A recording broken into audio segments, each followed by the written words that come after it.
Hi, first grade. For religion, we're going to continue with learning about classic Bible stories. And yesterday you heard the story Noah's Ark. Today you're going to hear the story of the Tower of Babel, which is another story that's from very early on in the Bible. It's in the Old Testament, in the book of Genesis. And I'll just go ahead and read, and then I'll give you your assignment. The Tower of Babel, from Genesis chapter 11, verses 1 through 10. Time went by, and Noah's family grew bigger and bigger. So at this point in the Bible, the floods ended. Noah's family has been able to come off the ark. They've established themselves and prospered. There were grandchildren, great-grandchildren, and great-great-grandchildren. Noah's family began to fill the world just as God had wanted them to do. They all spoke the same language, so everyone could talk to one another. That's an important point. Some of the family traveled to Babylonia, where they made their home. They learned new skills such as how to make bricks from mud baked hard in the sun. They stuck the bricks together with tar and built homes for themselves. They thought they were very smart. And that was a very smart thing to do, a new technology they created, but they started thinking that they were so smart. One day, someone suggested that the Babylonians should build a tall tower. The Tower of Babel would be the tallest in the whole world. Then everyone would know how smart they were, and they would be famous all over the world. The people were excited and quickly set to work. But God was watching as the people built the tower. He watched the walls grow higher and higher. It made God very sad. He knew the people were not thinking about him at all. They were only thinking about their own importance.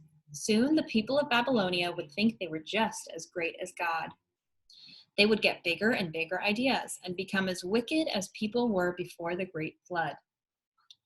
God knew that people had to be able to talk to each other in order to finish this tower. If they spoke in different languages and couldn't tell each other what they were doing, the building would have to stop.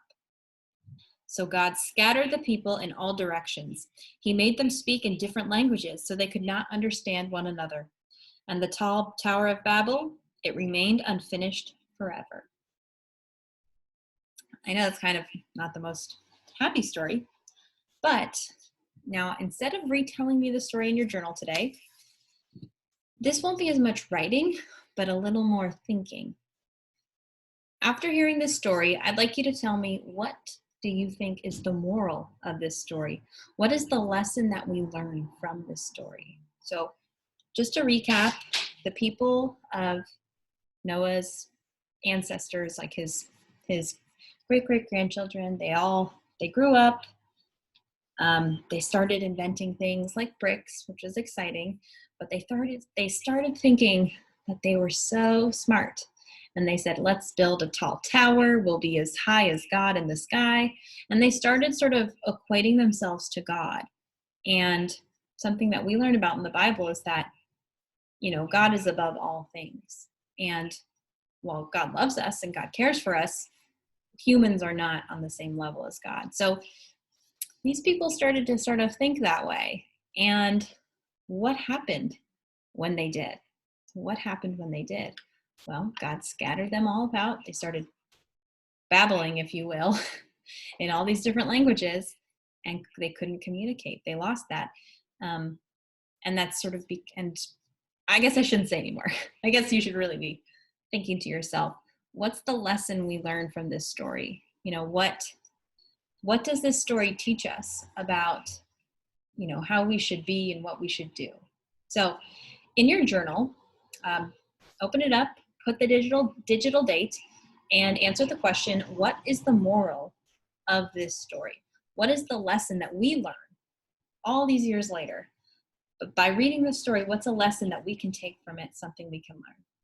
So try your best. Again, this is sort of an opinion. There is a general idea of an answer, but it is your opinion. So, you can get creative. All right. Bye.